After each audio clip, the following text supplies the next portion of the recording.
Basically, we're making a hinge for a table support, leaf support for a table.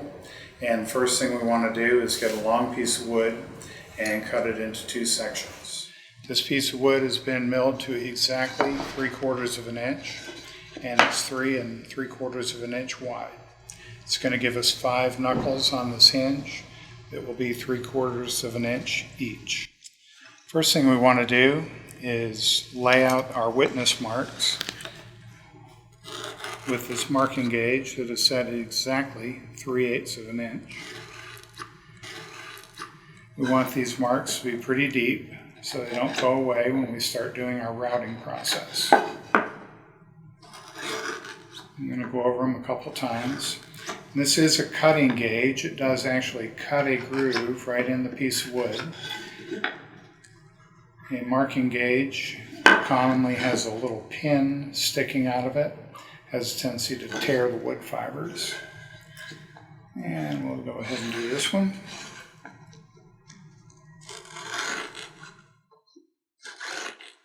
Over each one of them twice.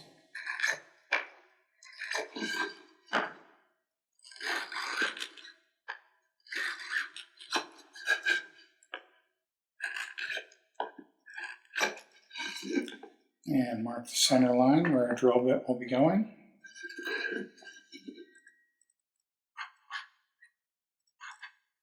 And that's pretty good. Now,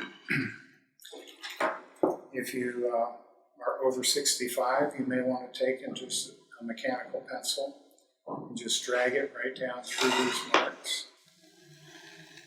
Yeah, that's nice. So you can see what's going on.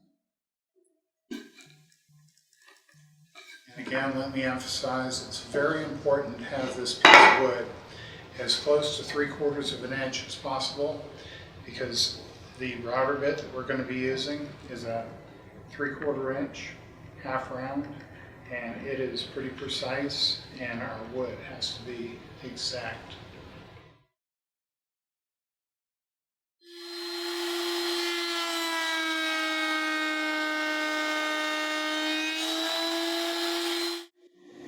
This little backup board is going to serve two purposes. It's going to help keep our actual piece straight, and it's also going to prevent any blowout from splinters coming out on the back side.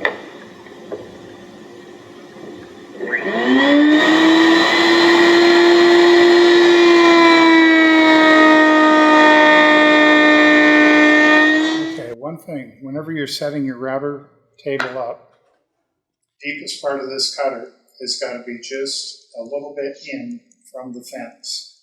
We want to maintain a slight flat across here.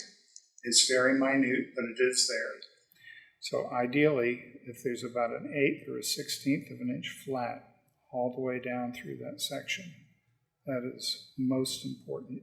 If the router bit is set too deep and is cutting into this hinge at all, it's not going to be straight.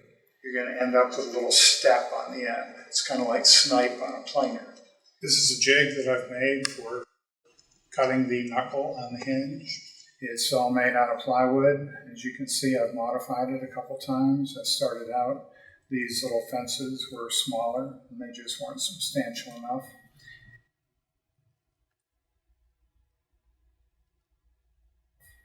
And the nice thing about having these long is it will bridge past the gap where the router bit is.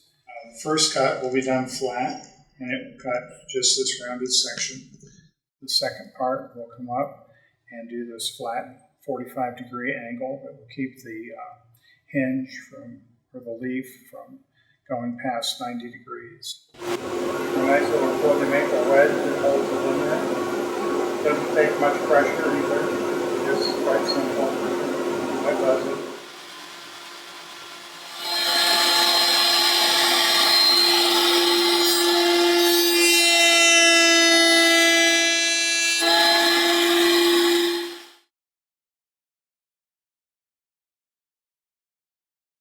This is the drilling phase to remove the excess wood, so you'll have room for your hinge to pivot.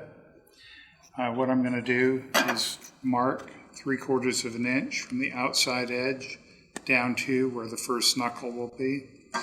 And we'll go over to the drill press after that, and we will drill down, and that will put this radius in here.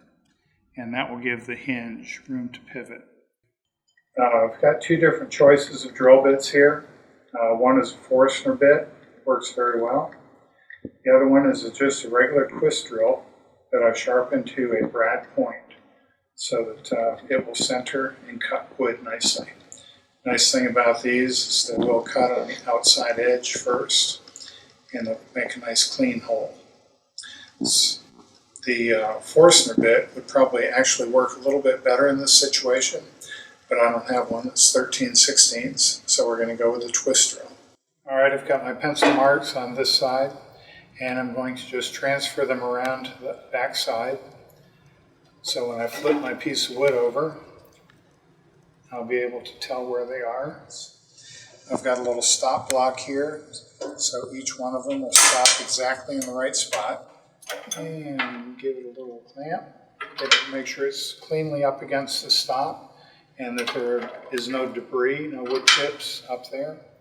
Now I'm going to drill down to my 3/4 inch line here. I'm actually just shy of it. And here we go.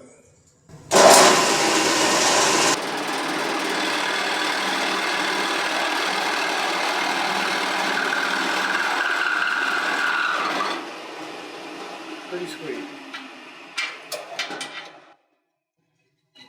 All right. Got our radius cut. We've also got a little centering hole for our drill bit. So when we go to drill the hinges, if our bit's wandering off a little bit, that will help center it back up.